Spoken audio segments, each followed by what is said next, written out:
What's up everyone, it's me Musa and welcome back to my another video. So guys, আজকেও তোমাদের জন্য নিয়ে চলে আসলাম একটা নতুন মোটো ব্লগ। আর আমি খেয়াল করছি তোমরা আমার মোটো ব্লগটা খুব পছন্দ করো, বিকজ মোটো ব্লগের ভিউই আমার ফেসবুক পেজে অন্যরকম। সো এই জন্য ভাবলাম এখন থেকে মোটো ব্লগিংটা চালায়া যাব। সো মেনলি আজকে আমরা যাচ্ছি হলো আটিবাজারের ওইদিকে, মানে আটিবাজার না, ঠিক আমরা যাচ্ছি কেরানীগঞ্জে। তো কেরানীগঞ্জে ঘাটারচর একটা জায়গা আছে, সেখানে আমরা যাব। তো ওখান থেকে আবার আটিবাজার যাব নানু বাসায়, কিন্তু এখন আমরা মেলে যাচ্ছি হলো ঘাটারচরে। তো ঘাটারচর কেন যাচ্ছি সেটার পিছনে একটা রিজন আছে। তো রিজন হলো আজকে হলো আমার মামার বিয়ে। তো হ্যাঁ গাইজ, আমার একটা মামা আছে, মানে আমার আপন মামা। তো আপন মামার আজকে বিয়ে, তো আমি বিয়েতেই যাচ্ছি। তো তারা থাকে তো মেনলি কেরানীগঞ্জে। আর পাশে দেখো ফিলিস্তিনের ইসের জন্য র্যালি বের হয়েছে, আর এটা আমরাও করছি, আমরাও ভিডিও ছাড়ছি সেটা নিয়ে। তো যাই হোক, যেটা বলতেছিলাম, তো মামার বিয়ে, তো সেখানেই আমরা যাইতেছি। তো কেরানীগঞ্জে যাওয়ার জন্য দুইটা রাস্তাই আছে, একটা হলো মোহাম্মদপুর বসিলা দিয়ে, আর একটা হইলো বাবুবাজার ব্রিজ মেরে। তো আমি ভাবলাম বাবুবাজার ব্রিজটা মেরে চলে যাই। আর আমি বের হয়েছি একদম ভরা দুপুরের মধ্যে, মাত্র আর কি নামাজটা শেষ হয়ে বের হয়ে গেছি। তো এখন আমরা দেখি কতক্ষণ লাগে যেতে। আমাদের বেশিক্ষণ সময় লাগবে না, এখান থেকে কাছেই পড়ে। তো চলো এখন আমরা তাড়াতাড়ি যাই, কারণ মামার বিয়ে বলে কথা। অলরেডি দেরি করেই বের হয়েছি, আরও আগে বের হওয়া উচিত ছিল, বাট হ্যাঁ ঠিক আছে, সমস্যা নেই, তাড়াতাড়ি আমরা চলে যাবো। আর অলরেডি আমি এখানে একটা ছোটোখাটো জামে পড়ে গেছি। সো দেখা যাক কতক্ষণ লাগে এখান থেকে বের হইতে।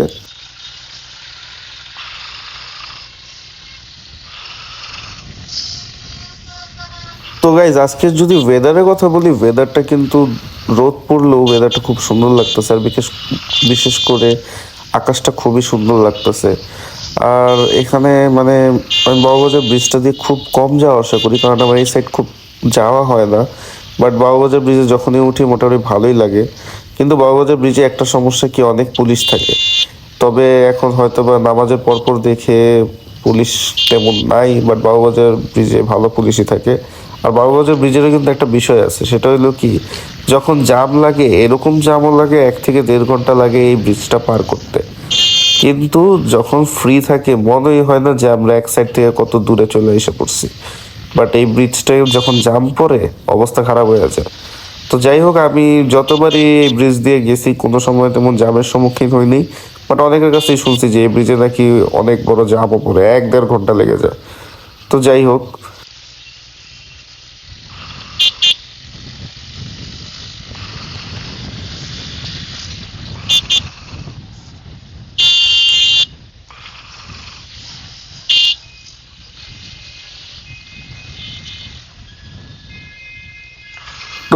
এখন আমরা ব্রিজ থেকে নেমে গেছি। আর এখন আমি মানে অনেক দিন ধরে নানু বাসায় যাই না, তো লোকেশনটা আমিও ভুলে গেছি। বাট আমি যতদূর জানি সামনে কোথাও থেকে রাইটে ঢুকতে হবে। তো খুব একটা ভুল করে ফেললাম, আমার যেতে হয়তো এই পাশের লাইন দিয়ে, বাট আমি ভুলে ঢুকে গেছি এই লাইনে। তো যাই হোক, এখন আমি ইউটার্ন নিয়ে চলে আসছি। আর এখন আমরা মানে বামে ঢুকবো। বাট কি হয়েছে, এখন এখানে এত পরিমাণের মানুষ যে মানে জাম পড়ে গেছে। তো আমি চেষ্টা করতেছি কোনোভাবে মানে ভিতরে ঢোকার জন্য। আর যারা মনে করেন লেফটে যাবে না, যাবে হলো সোজা, তারাও লেফটে এসে মানে জাম লাগায় বসে আছে। আর এখানে তো মানুষজন অনেক আছেই। তো ঠিক আছে, এই প্রোটেস্টের জন্য যদি আমার একটু লেটও হয় কোনো সমস্যা নাই, কিন্তু এই যে অযথা মানুষ যারা সোজা যাবে কিন্তু বামে এসে রোড দখল করে বসে আছে, এদের কি বলবো। তো গাইজ, বহুত কষ্টে রাস্তাঘাটের জাম টাম ঠেলে চলে আসলাম। এখন আমরা এখান দিয়ে বরাবর যাবো। আর আমরা যাইতেছিল মেনলি ঘাটারচরের দিকেই। আর আমার হাতে ব্রেসলেট খুলে গেছে, ও শিট, ব্রেসলেটই পড়ে গেছে আমার হাত থেকে। আরে ব্রেসলেটটা পড়ে গেল।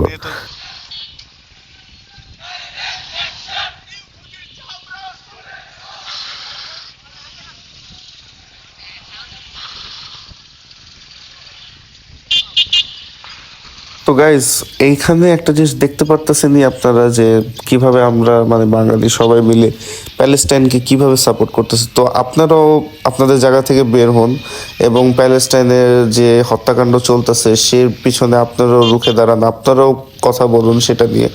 তো সবারই আমাদের আসলে আগায় আসা উচিত এই ব্যাপারটায়, কারণ যেভাবে নির্মমভাবে মুসলমানদের হত্যা করা হইতেছে সে বিষয়ে আমাদেরও কিছু অবদান রাখা উচিত। আমরা ওখানে গিয়ে ডিরেক্ট যুদ্ধ তো আর করতে পারবো না, কিন্তু আমরা চেষ্টা করব যেন তাদের পণ্যগুলোকে আমরা বয়কট করি এবং তাদের এই ধরনের হত্যাকাণ্ডের জন্য তাদেরকে আমরা মানে যে কতটা নির্লজ্জর মতো কাজগুলো তারা করতেছে সেটার ব্যাপারে আমরা লেখালেখি করি এবং সেটার ব্যাপারে আমরা বেশি বেশি করে পোস্ট করি যেন কিছু কাজে আসে। তো এখন এইসব কথা বাদে এখন অন্য টপিকে আসি। তো বিষয়টা হলো যে এই গাড়িটা নিয়ে আমি একটু টেনশনে আছিলাম, কারণ এই গাড়ি কিন্তু যারা জানে না যে এই গাড়ির একটা সেন্সর ব্রেক আছে, হঠাৎ করে রোডের মধ্যে ব্রেক হয়ে যায়। তো এই গাড়িটার পিছনে ছিলাম কিছুক্ষণ, একটু টেনশনও লাগতেছিল যে কিছু হয়ে যায় নাকি। তো অলরেডি আমি ঢুকে গেছি কেরানীগঞ্জের ভিতরে, বাট আমি এখনো রাস্তা ঠিক মতো চিনতে পারতেছি না। তো আমি চেষ্টা করতেছি নানু বাসার দিকেই যাওয়ার জন্য। তো নানু বাসার দিকে গেলে হয়তো বা আমি ঘাটাচড়ের রাস্তাও পেয়ে যাবো, কারণ আমি লাস্ট টাইম যখন আসছিলাম তখন আমার বলছিল যে ঘাটাচড় এখান থেকে কাছেই। তো আমি সেই হিসাব করেই আর কি আগাইতেছি, আর রোডটা পুরো ফাঁকা।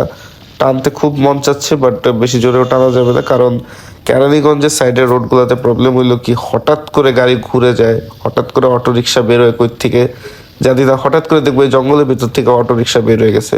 অটো রিক্সার এত ভাড়া বাড়ছে, তো একটু সাবধানেও চালাইতে হবে, কিন্তু একটু তাড়াহুড়া আছে, তো এই জন্য একটু টাইলা যেতেছি।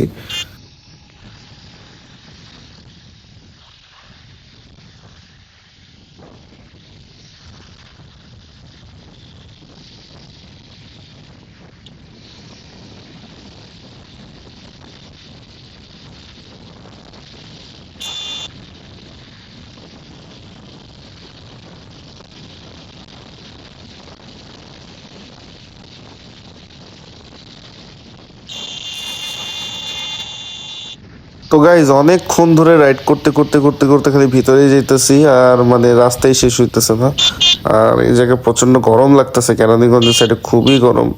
তো এখানে আর কি দেখি আরো কতক্ষণ লাগে, মানে বাইক তো চালাইতেছি কতক্ষণ ধরে, বাট একটু গ্রাম্য গ্রাম্য একটা ফিল আইসা পড়ছে, কারণ চারোদিকে খালি গাছপালা গাছপালা। তো ভালোও লাগতেছে, রোদের মধ্যে রাইড করতেছি, কষ্ট হইতেছে, বাট তারপরও পাশাপাশি ভালোই লাগতেছে, একটা গ্রামের এনভায়রনমেন্ট পাচ্ছি। তো এখানে রোডগুলো খুবই সুন্দর, বাট বললাম না ওই যে ডেঞ্জারাস ব্যাপারটা হইলে এখানে অটো রিক্সাগুলো অনেক বেপরোয়াভাবে চলে। তো একটু সাবধানেও চালাইতে হবে, বেশি দ্রুত করা যাবে না, না হলে আবার পরে আরেক সমস্যা পড়ে যাব।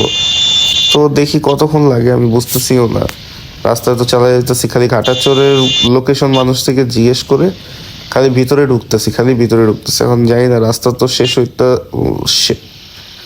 ভাই বিশ্বাস করেন গাইজ আমার ব্রেক না ঠিক মতো পা পরে দেয়, মানে আমি বুঝতে পারিনি যে এভাবে চলে আসবে। একটু কর্নারিং করতে গেছিলাম, তো হঠাৎ করে দেখলাম যে না, চলে আসছে গাড়ি একদম মুখামুখি। মানে এভাবেই রিস্ক হয়ে যায়, বাইকের অ্যাক্সিডেন্ট গুলো এভাবেই হয়।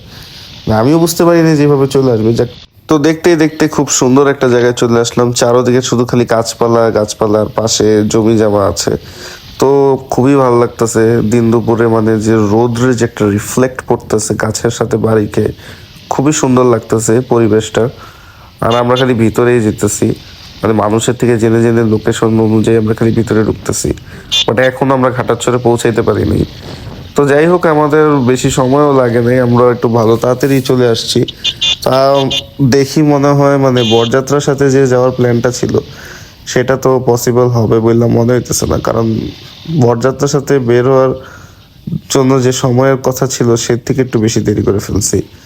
তো এখানে মানে ভিতরে যাচ্ছি আর রোডগুলো খুব সুন্দর লাগতেছে, মানে ঢাকা শহরের থেকে বেশি দূর না, বাট কাছাকাছি হলেও জায়গাটা দেখতে খুব সুন্দর লাগতেছে। তো এই গরমের মধ্যে অনেকক্ষণ ধরে রাইড করতেছি, তো ভাবতেছি একটু পানি খাওয়া অনেক প্রয়োজন, মানে গলা পুরো শুকায় গেছে। আর কোন একটা দোকানে দাঁড়ায় ফুললি একটু লোকেশনটা আর একটু শিওর হয়ে নেওয়াটা উচিত, কারণ আমরা না হলে এভাবে খালি বাইক চালাইতে থেকে যাবো বাট লোকেশনে পৌঁছাতে পারবো না। সো আমি ভাবতেছি এখানে ডানে কোনো একটা দোকানে একটু রাখি, রেখে একটু পানি খেয়ে নিই। এখন আমরা আবার বেরোইতেছি, এখানে একটু দাঁড়াইছিলাম এখানে, বিকজ এখান থেকে আর বেশিক্ষণ লাগবে না যাইতে। আহ, তো বাজে হইলো 2:30, অ্যান্ড আশা করতেছি 3টা 3:30টার মধ্যে পৌঁছে যাওয়ার কথা। তো আমার ফ্যামিলি গেছে হইলো মোহাম্মদপুর সাইড দিয়ে, বাট আমি এদিক দিয়ে বেরিয়েছি। তো অবশেষে অনেক ঘোরাঘুরির পর সেন্টার আমি খুঁজে পেলাম। তো আমাদের আস্তে আস্তে একটু দেরি হয়ে গেছে। তো যাই হোক, এখন আমরা উপরে যাব, খাওয়া দাওয়া করব। খাওয়া দাওয়া করে আমাদের আবার নানু বাসা যেতে হবে, বিকজ আমাদের গেট ধরতে হবে। তো চলো উপরে যাই। তো খাওয়া দাওয়া শেষ, সোনার বাংলাদেশ। তো এখন যাচ্ছিল নানু বাসার দিকে, কারণ আমাদের এখন গেট ধরে টাকা উঠাইতে হবে। যদিও এটা ছেলের বাড়ির অনুষ্ঠান, আমরা তো ছেলের বাড়িরই, কিন্তু আমাদের তো টাকা উঠানোর কথা না, কিন্তু তারপরেও মানে আমরা উঠাবো। মামির থেকে নেওয়ার চেষ্টা করব, বাট জানি মামি তো দিবে না, মামির জায়গায় মামাই হয়তো দিবে। আর এই মামের এই গাড়িটাও আমাদের সাথেই আছে। তো এখানে আমার কাজিনসরা আছে। তো আমরা একসাথে মিলে আর কি যাচ্ছি হলো নানু বাসার দিকে, কারণ ওখানে গিয়ে আমরা গেট ধরবো। তো গেট ধরার জন্য মানুষের প্রয়োজন আছে, তো ওদেরও নিয়ে নিতেছি। ওদেরও সাথে করে নিয়ে এখন আমরা গেট ধরবো ওখানে গিয়ে। আর দেখবো, চেষ্টা করবো টাকা উঠানোর। বেশি টাকা উঠাতে পারবো না, তারপর চেষ্টা করবো টাকা উঠানোর। যদি মামা দেয় অবশ্যই একটু কম করে নেওয়ার চেষ্টা করতে হবে। রাইট নাও আমরা এসে পড়ছি নানুর বাড়িতে, আর এখন হইলো মেনলি গেট ধরবো। সো গেট ধরার জন্যই আসছি। দেখা যাক। আর এখানে একটা গাড়ি এসে পড়ছে, সো এখানে কাজিনসরা আছে, আমরা মিললে এখন গেট ধরবো। আর এগুলো আমার নানুর বাড়ি। সো ইয়া, অনেক দিন পর আসলাম। এই বছর ঈদে আসা হয় নাই, বাট মামার বিয়েতে আসলাম। সো যাই হোক, আমরা অলরেডি এসে পড়ছি, অ্যান্ড দেখা যাক কি হয়। And এখানে গেট ধরতে হবে, যদিও মামা, আমরা ছেলের বাড়ির পক্ষই, বাট হ্যাঁ আমরা টাকা উঠাবো। মামির থেকে উঠানোর টার্গেট আছে যে আমরা টাকা উঠাবো। তো দেখা যাক এখন কি করি, বুঝতেছি না। বাকিটা দেখা যাক। আর দেখি সবাই ভিতরে ঢুকতেছে, এমনি দাঁড়াইলাম।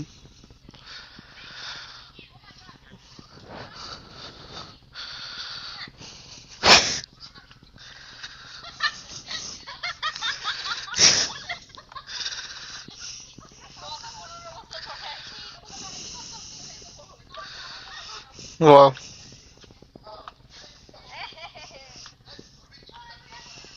ফিতা ম্যানেজ করতে হবে।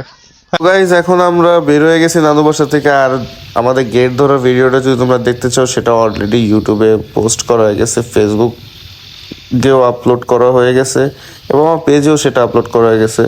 তো যাই হোক, আজকে ভিডিওটা আমাদের কেমন লাগলো জানি না, বাট যদি ভালো লেগে থাকে অবশ্যই ভিডিওটা শেয়ার করবা। অ্যান্ড আমার চ্যানেল যারা সাবস্ক্রাইব করো না, সাবস্ক্রাইব করে দিও। আর যারা আমার ফেসবুক পেজে ফলো করো না, ফলো করে দিও। সো গাইজ, আমার ইউটিউবে আর 2K সাবস্ক্রাইবার হইতে আর বেশি দিন বাকি নেই।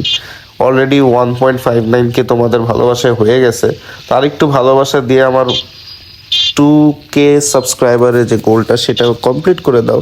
আর যারা এখন আমার ফেসবুক পেজ থেকে দেখতেছো, ফেসবুক পেজে ফলো করো নাই, ফলো করে দাও। সো দেখা হচ্ছে খুব শীঘ্রই নেক্সট ভিডিওতে। ততক্ষণ tata, take care, have fun, খোদা হাফেজ।